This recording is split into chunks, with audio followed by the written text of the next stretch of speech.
사사들이 치리하던 때에 그 땅에 흉년이 드니라.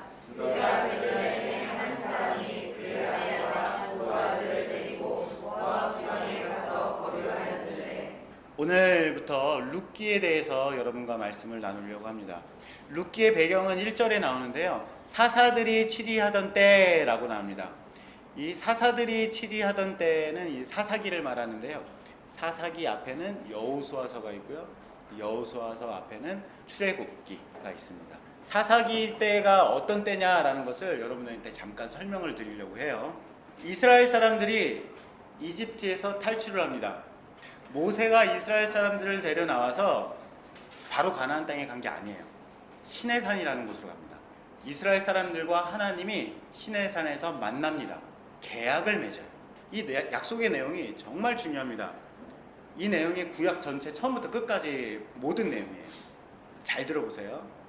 하나님이 이스라엘 사람들한테 뭐라고 약속을 했냐면, 내가 아브라함한테 약속을 했어.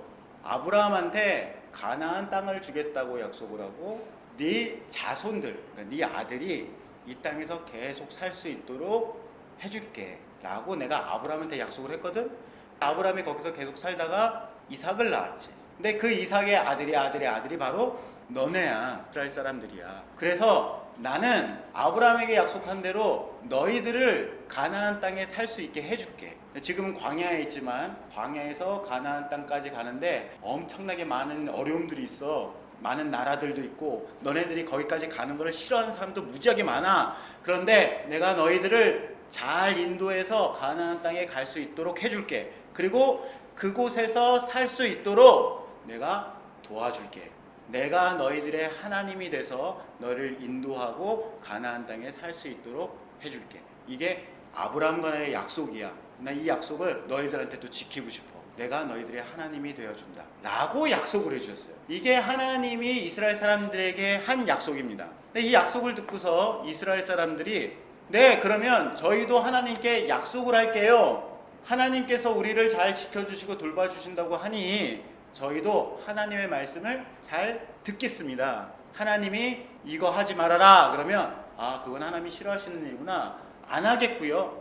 이거 해라 그러면, 이건 하나님이 기뻐하시는 거구나, 그래서 그 일을 하겠습니다.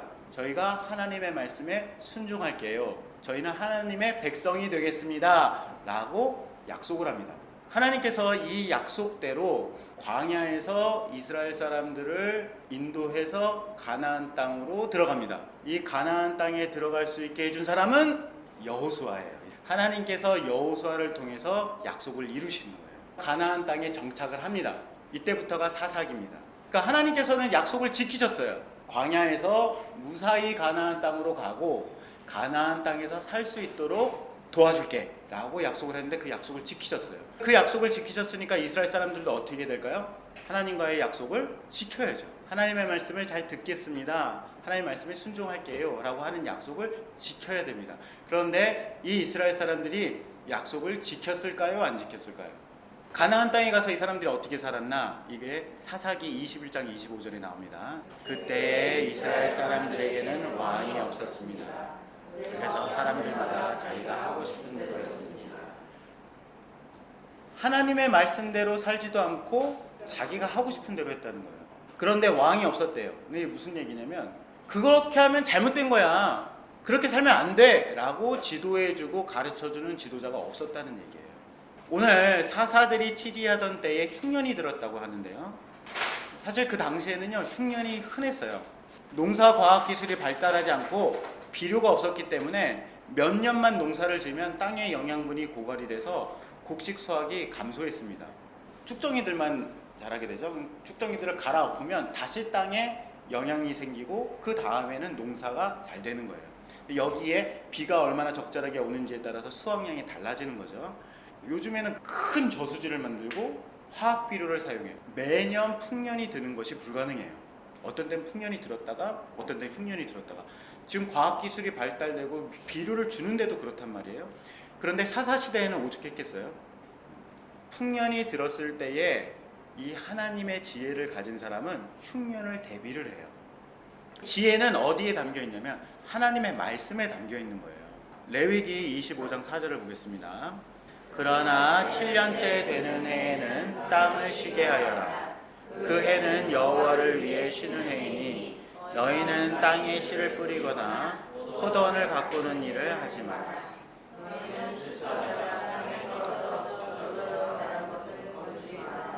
너희가 가꾸지 않은 포도밭에 자란 포도도 따지 마라. 이것은 땅이 1년 동안 쉬는 해이기 때문입니다. 7년째 되는 안식년에는 땅을 쉬게 해라 라고 말씀하세요. 이스라엘 사람들은 이 말씀을 들었어야 되는 거죠. 경청한다는 얘기는 잘 듣고 생각을 해야 되는 거죠. 왜 하나님께서 이런 말씀을 하셨을까? 말씀을 깊이 생각하고 그 말씀을 실천해 봐야 돼요. 그러면 알게 돼요. 아, 땅이 쉬어야지만 곡식이 잘 자라게 되는구나 라는 것을 알게 되는 거죠. 하나님의 말씀을 듣고 하나님을 경외하는 마음으로 행동해 보면 지혜라는 게 생기는 거예요. 이스라엘 사람들이 이렇게 하겠다고 약속을 했거든요. 하나님의 말씀을 잘 듣고 저희가 순종하겠습니다 라고 약속을 했어요. 그런데 이스라엘 사람들이 이 약속을 안 지켰다는 거예요. 자기 마음대로 했다는 거죠. 더 많은 수확을 얻으려고 6년, 7년, 8년, 9년, 10년째 계속 농사를 짓습니다. 아침 저녁 일어나서 밭을 갈고 포도를 가꾸면서 열심히 일했을 거예요. 10년 동안 하루도 쉬지 않고 열심히 일을 합니다. 게으름을 부린 적도 없어요. 최선을 다합니다. 매 주일마다 예배당에 나와서 하나님, 제가 열심히 일을 했으니까 농사가 잘 되도록 도와주세요. 작년보다 더 많은 수확, 그전보다 더 많은 수확을 얻을 수 있도록 주님께서 비를 내려주시고 도와주세요 라고 기도를 했을 겁니다. 말씀은 들었어요. 그런데 생각은 하지 않습니다. 묵상하지도 않습니다. 그 말씀에 따라서 행동하지도 않았어요. 이게 약속을 어긴 겁니다. 자기가 하고 싶은 대로 한 거예요. 열심히 인생은 살았지만 약속은 어긴 겁니다. 그렇게 사는 게 잘못된 거야. 너희가 아무리 니네 인생을 최선을 다해 살아도 그것은 잘못된 것이다 라고 가르쳐주고 지도해주는 사람이 없으니까 이스라엘의 모든 사람들이 다 최선을 다해서 땅을 황폐하게 만들고 있는 겁니다. 결국 뭐가 왔어요? 흉년이 오는 거죠. 하나님께서 이스라엘 사람들 보면서, 야, 너희들이 나랑 약속을 했는데 약속을 안 지켜? 너의 말씀을 듣겠다고 얘기했는데 감히 내 말을 어겨? 이놈들 혼 좀 나봐라. 흉년을 받아라. 뿌악! 그래서 흉년이 오게 된 게 아니라는 겁니다. 하나님께서 저주하시고 흉년을 막 퍼부으시는 게 아니라는 거죠. 이 흉년은 이스라엘이 하나님의 말씀을 소홀히 여기고 악한 욕심대로 행동한 결과인 거예요. 자기가 행한 악 때문에 고통을 당하고 있는 거죠. 이게 바로 룻기의 시작입니다. 하나님께서는 이스라엘에게 약속을 지키셨어요. 이스라엘은 약속을 깨트렸습니다. 하나님의 말씀을 듣고 순종하겠다는 약속을 어기고 오히려 재난을 불러들였어요. 약속이라는 게 서로 지켜야지 이어지는 거지. 어기면 약속이라는 건 깨지는 거잖아요. 이런 상황에서 하나님께서는 계약을 깨트려도 됩니다. 하나님은 이 재난에 대한 책임이 없어요. 이스라엘 사람들이 불러들인 재난인데, 야, 너희들이 더 이상 나랑 관계를 맺기 싫은가 본데 약속을 어겼잖아. 그러니까 나는 너희들이 지금 겪고 있는 거 고통 잘 모르겠어. 니네들 알아서 해. 나는 떠난다. 안녕. 관계를 깨도 하나님에겐 잘못이 없습니다. 그럼에도 불구하고 하나님께서는 이스라엘을 돌보겠다라고 하는 약속을 계속 지키십니다. 자, 이렇게 하나님께서 끝까지 약속을 지키시는 것을 히브리어로 헤세드라고 이야기합니다. 이것을 이해해야지만 성경을 이해할 수 있어요. 특히 룻기는 처음부터 끝까지 이 헤세드에 관한 내용입니다. 간단하게 요약하면 이래요. 너는 나한테 약속을 한 걸 어겼잖아. 하지만 나는 너한테 약속한 것을 계속 지킬 거야. 사람이 어떻게 하든지 하나님께서는 자기 책임을 다 하시겠다라고 하는 것이 헤세드입니다. 헤세드는 기본적으로 약속을 맺은 특별한 관계에만 적용되는 개념이에요. 남남이라든가 타인이랑은 적용이 되지 않습니다. 관계라는 것은 서로 상호 간의 책임과 의무가 약속되어 있는 거잖아요. 부모와 자녀의 관계를 헤세드로 설명할 수 있습니다.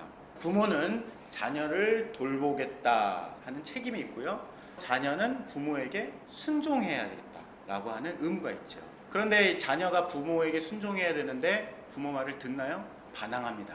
덤비죠. 그래도 부모는 자녀를 돌봅니다. 이게 헤세드예요.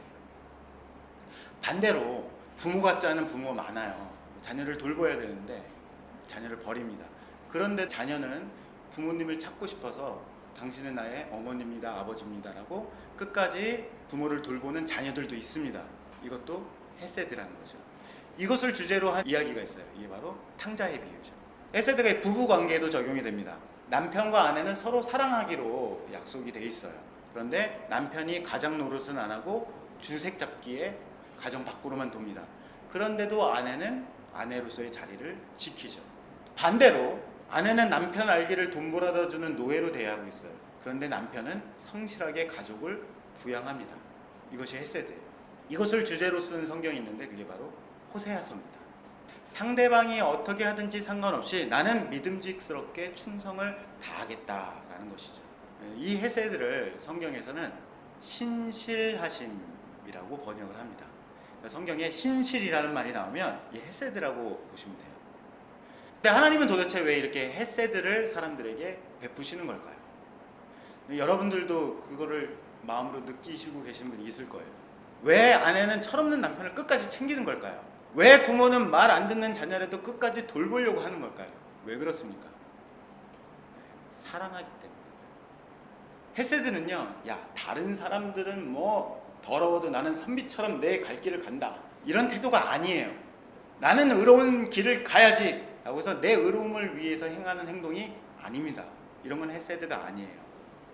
하루 종일 막 일하고 힘들어가지고 야, 이 직장 때려칠까, 떠나버릴까, 너무 살기 힘든데 이 모든 걸 다 놓아버릴까 싶은데 밤에 집에 딱 들어와 보면 아이들이 자고 있죠. 이 잠자고 있는 아이들의 얼굴을 보면 이런 마음이 듭니다. 내가 아니면 이 애들이 어떻게 살겠어? 이 험한 세상에서 내가 얘들을 돌보지 않으면 얘네들은 어떤 고통을 겪게 될까? 내가 힘들어도 가장으로서의 책임을 다 해야겠다 라고 해서 다시 수고를 하게 됩니다. 이 막 가슴이 찢어지고 불쌍히 여기고 싶어하는 이 사랑하는 마음에서 나오는 것이 헤세드입니다. 하나님께서 이스라엘 사람을 돌보지 않으면 어떻게 되겠어요? 밑에는 이집트가 있고요, 위에는 히타이트, 동쪽에는 바벨론이라는 이런 강대국 사이에서 이스라엘이 끼어 있어요. 또 이스라엘은 가나안 민족들 사이에서 막 유혹을 당하고 있습니다. 만약 이스라엘 사람들이 배신을 했다고 하나님께서 그래, 네 갈 길 가고 나는 내 갈 길 간다 라고 해버리면 어떻게 되겠습니까? 늑대 앞에 양처럼 금방 잡아먹히게 될 겁니다. 이스라엘이 하나님을 저버려도 하나님은 이스라엘을 버릴 수가 없는 겁니다. 왜냐하면 하나님께서 등 돌리는 순간 이스라엘은 죽을 거예요. 하나님이 없으면 안 되는 거죠. 하나님의 이런 마음을 뭐라고 하냐면 긍휼, 은혜, 자비, 인자하심이라고 합니다. 성경에 긍휼, 은혜, 자비, 인자하심이라고 나오면 이게 다 헤세드라는 말이에요. 예수님 시대가 되면은 이 헤세드를 아가페로 번역을 합니다. 아가페는 많이 들어보셨죠? 하나님의 사랑. 사람의 헤세드에는 기한이 있어요. 자녀를 정말 사랑하지만 자녀들이 커서 결혼하고 분가하면 이 헤세드는 끝나게 됩니다. 부부끼리도 영원히 사랑하겠다고 헤세드를 약속하는데 죽게 되거나 어떤 특정한 상황이 되면은 부부의 헤세드도 끝나게 되죠. 그런데 하나님의 이 헤세드는 이스라엘 사람들의 수천 년 역사를 지나서 지금까지 인자하심을 지키고 계십니다. 그래서 성경에서는 하나님의 인자는 끝이 없다 라고 노래를 합니다.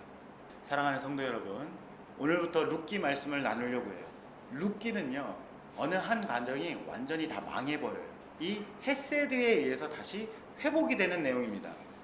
우리는 하나님의 사랑이 우리를 살린다, 하나님의 사랑이 우리를 회복한다 라고 흔히 말을 하는데 하나님의 사랑이 실제적으로 어떻게 우리 인생에 나타나는지를 잘 몰라요. 그냥 그러려니 라고 생각을 하죠. 우리는 룻기를 통해서 배우게 될 겁니다. 이 헤세드가 사람을 살립니다. 헤세드가 무너진 가정을 회복시키는 거예요. 물질이나 은혜라는 것도요, 헤세드를 통해서 우리에게 오는 거예요. 율법도 아니고요, 지식도 아니고요, 돈도 아니고, 심지어 글자에 적혀있는 성경책도 사람을 살리거나 회복시킬 수 없습니다. 사랑하는 여러분들은 이 헤세드를 알고 계시나요? 저는 십자가를 통해서 하나님의 사랑을 경험을 했습니다. 또한 제가 잘 못하는데도 순종을 해주는 저희 아내와 자녀를 통해서도 헤세드를 배웁니다.